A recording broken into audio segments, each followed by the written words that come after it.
నమస్తే, welcome to our channel. నేను సౌజన్య. వైకాపా నాయకులు వాలంటీర్ల చేత బలవంతంగా రాజీనామాలు చేస్తున్నారనేటువంటి వార్తలు వినిపిస్తూ ఉన్నాయి. ఈవెన్ రాజీనామా చేయాలని బెదిరింపులు కూడా దిగుతున్నారు అనేటువంటి వార్తలు కూడా వస్తున్నాయి. మరి ఈ అంశానికి సంబంధించి మనతో మాట్లాడడానికి, వారి విశ్లేషణని మనతో పంచుకోవడానికి ఈరోజు మనతో పాటు ఉన్నారు సీనియర్ పొలిటికల్ అనలిస్ట్ అంకమరావు గారు ఉన్నారు. వారితో మాట్లాడదాం. నమస్తే అంకమరావు గారు. నమస్తే సౌజన్య గారు. ఆంధ్రప్రదేశ్లో వాలంటీర్ల వ్యవస్థకు సంబంధించి గత కొద్ది రోజులుగా మాట్లాడుతూనే ఉన్నాం. సరికొత్తగా ఏంటంటే వాళ్ళు స్వచ్ఛందంగా కాకుండా వైకాపా నాయకులు బలవంతంగా బెదిరించి రాజీనామాలు చేయిస్తున్నారు వాలంటీర్ల చేత అని చెప్పేసి వార్తలు వస్తున్నాయి. కొంతమంది వాలంటీర్లు అయితే బెదిరించినా కానీ రాజీనామా చేయట్లేదు అనేది కూడా వినిపిస్తోంది. సో దీని గురించి మీ అభిప్రాయం ఏంటి?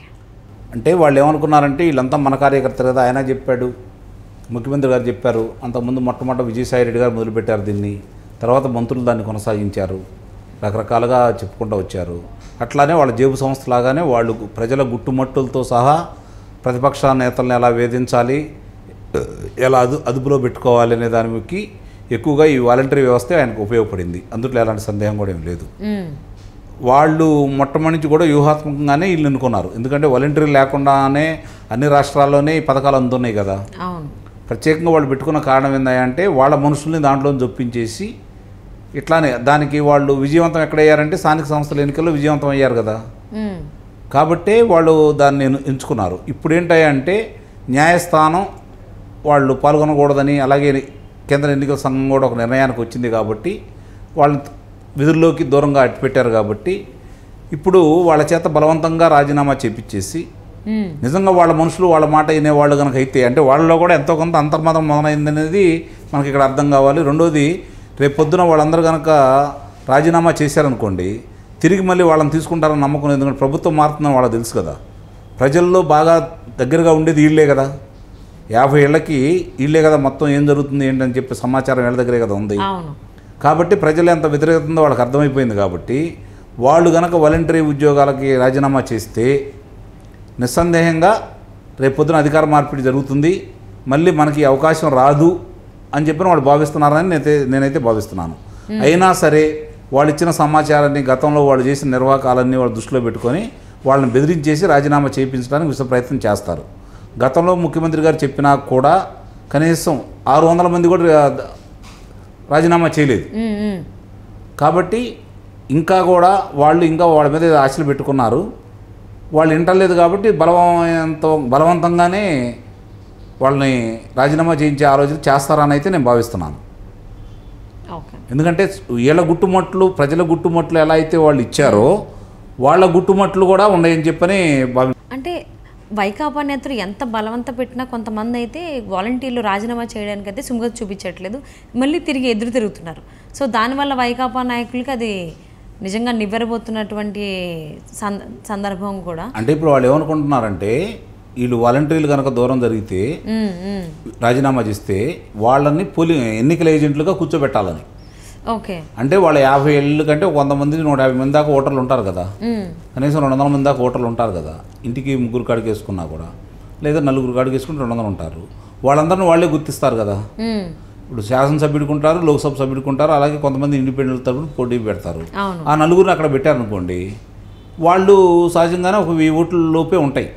1000 లేదా 1200 అట్లా ఆ ఊరి పరిస్థితులను బట్టి అన్నప్పుడు వాళ్ళందరూ గుర్తుంటారు. కాబట్టి వీళ్ళు బెదిరించడానికి కోసం, అక్కడ కూడా ప్రలోభాలకు గురి చేయడం కోసమో వీళ్ళు నియమించాలని వాళ్ళు అనుకుంటా ఉన్నారు. ప్రజలంతా పిచ్చివాళ్ళు కాదు, ప్రతిపక్ష పార్టీలు చూస్తా ఊరుకోవు, వీళ్ళ ఆటలు అక్కడైతే సాగవు. జరుగుతున్న పరిణామాలన్నీ కూడా వాళ్ళు గమనిస్తున్నారు. కాబట్టి ప్రజలందరూ కూడా దీన్ని ఏకరూపు పెడుతున్నారు. కాబట్టి జరిగే పరిణామాలన్నీ కూడా ఇవన్నీ వాళ్ళు గుర్తించారు. లేకపోతే నిస్సందేహంగా ఇప్పుడు మొన్న వాళ్ళకి 2 నెలలకు సంబంధించి 10,000 రూపాయలు కూడా ఇచ్చారు. కూడా వాళ్ళకి రావాల్సిన జీతం ముందుగానే ఇచ్చేశారు 2 నెలలు. ఇప్పుడు దాకా ప్రభుత్వం తరపు నుంచి ప్రజల డబ్బు ఇచ్చారు. ఇప్పుడు వాళ్ళు పార్టీ తరపున వాళ్ళ మనుషుల ద్వారా ఇప్పించేసుకున్నారు వాళ్ళందరికీ. అయినా సరే డబ్బులు తీసుకున్నారు కానీ ఇంక వాళ్ళ మాట వింటలేదు. గతంలోనే నేను చెప్పాను అందరూ సహకరించరని చెప్పని. అందరూ అట్లా ఉండరు కదా. వాళ్ళు ఏదో ఆశపడి ఆ ఉద్యోగంలో చేరారు. కానీ జరుగుతున్న పరిణామాలన్నీ చూసుకున్న తర్వాత బలిపసులు వాళ్ళనే చేశారని అర్థమైపోయిన తర్వాత ఎంతో కొంత వ్యతిరేకత వాళ్ళలో కూడా ఉంది. ఇప్పుడైనా సరే రేపు పొద్దున దీన్ని ఇబ్బంది లేకుండా ఉంటే మమ్మల్ని కొనసాగిస్తారనే ఒక ఆశతోటి వాళ్ళు రేపు పొద్దున దూరంగా ఉండకూడదని చెప్పని ఇంకా ఉన్నారు. అయినా సరే నేను ఇందాక ఉదాహరించినట్లు ఇలా గుట్టుమట్లన్నీ వాళ్ళ దగ్గర కూడా ఉన్నాయి. వాలంటీర్లు ఇప్పుడు వాలంటీర్ల ప్రజల యొక్క సమాచారాన్ని ఎలా అయితే వైఎస్ఆర్సీపీ పార్టీ వాళ్ళకి చేరవేశారో వీళ్ళ సమాచారం కూడా వాళ్ళ దగ్గర క్షుణ్ణంగా ఉంది వీళ్ళు చేసే కార్యక్రమాలు. కాబట్టి వాళ్ళు ఆ బెదిరింపు ధోరణి ప్రయోగించే వాళ్ళ మీద మీరు రాజీనామా చేయండి, రేపు పొద్దున ఎన్నికల్లో పోలింగ్ జరిగే రోజు ఏజెంట్లుగా కూర్చోవాలి అని చెప్పని నిర్బంధంగా చేస్తారని అయితే నేను భావిస్తున్నాను. ఓకే, అంటే వైకాపా నాయకులు పాపం ఏదో అనుకున్నారు. ఈవెన్ జగన్మోహన్ రెడ్డి కూడా వాలంటీర్లు అందరూ మూకుమ్మడిగా రాజీనామా చేయండి అని చెప్పేసి పిలుపునిచ్చారు. కానీ ఆల్మోస్ట్ చాలా తక్కువ శాతం మంది రాజీనామా చేయడం జరిగింది. సో మరి వాళ్ళ చేత రాజీనామా చేయించి రాబోయేటువంటి ఎన్నికల్లో పార్టీ గెలుపు కోసం వాడుకుందామని చెప్పేసి అనుకున్నటువంటి వైకాపా నాయకులకి ఇది చుక్కెదురనే. కాబట్టి నెక్స్ట్ ఎటువైపు అంటే ఏం చేసేటువంటి అవకాశం ఉందనుకోవచ్చు. నిన్న జరిగినటువంటి మహిళలు చాలామంది కూడా విజయవాడలో సమావేశమైనప్పుడు వాలంటీర్లు వాళ్ళందరూ కూడా తెలుగుదేశం పార్టీకి అనుకూలంగా చేయాలని నిర్ణయానికి వచ్చారు కదా. అంటే వీళ్ళ మాట ఇనే పరిస్థితి అయితే కనపట్టలేదు కదా. ఎందుకంటే వీళ్ళు చేసే ఆ అకృత్యాలు కొంతమంది చేరిన మహిళలు వాళ్ళందరూ కూడా వీళ్ళని ఎలా ఉపయోగించుకున్నారో వాళ్ళకి అర్థమైపోయింది కదా. కాబట్టి వాళ్ళ వ్యతిరేకత వస్తుంది. ఓకే, ఆ వ్యతిరేకత అనేది నిజంగా చూపిస్తారా, లేదంటే ఇప్పుడు దాకా కాస్త గుర్తే మనకి ఏదో మేలు చేశాడు కదా అని ఏదన్నా అభిప్రాయంతో ఇంకా వైఎస్ఆర్సీపీకి అనుకూలంగా చేస్తారంటే నాకు తెలిసినంత వరకు వైఎస్ఆర్సీపీ పార్టీకి అనుకూలంగా చేస్తారని అయితే నేను భావించట్లా.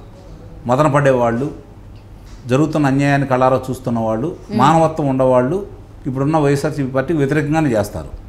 కరుడు కట్టిన జగన్ గారి వీరాభిమానులు వైఎస్ఆర్సీపీ పార్టీ వాళ్ళు, వీళ్ళ వల్ల లబ్ధి పొందిన వాళ్ళు జగన్మోహన్ రెడ్డి గారికి అనుకూలంగా చేస్తారు. అది అలాంటి వాళ్ళు రాజీనామాలు చేయొచ్చు, మిగిలిన వాళ్ళు చేయకపోవచ్చు. సో ఎవరైనా కానీ తను కాపాడుకోవడానికే చూస్తారు. కాబట్టి ఈసారి ఎన్నికల్లో అయితే వైసీపీ నాయకులు చెప్పినట్టుగా అయితే వాలంటీర్లు మాట వినట్లేదని చెప్పుకోవాలి ఇప్పుడున్నటువంటి సిచ్యువేషన్లో. సో వాలంటీర్ చేత రాజీనామాలు చేయించి వాళ్ళని పార్టీ గెలుపు కోసం ఉపయోగించుకుందాం అనుకున్నారు. బట్ అది ఆ విషయంలో అయితే వాళ్ళకి వైసీపీ నాయకులు చుక్కెదురే అవుతోంది. చూద్దామండి అసలు మరి వాలంటీర్ వ్యవస్థను ఏం చేస్తారు. వాళ్ళు చెప్పిన మాట వినట్లేదు కాబట్టి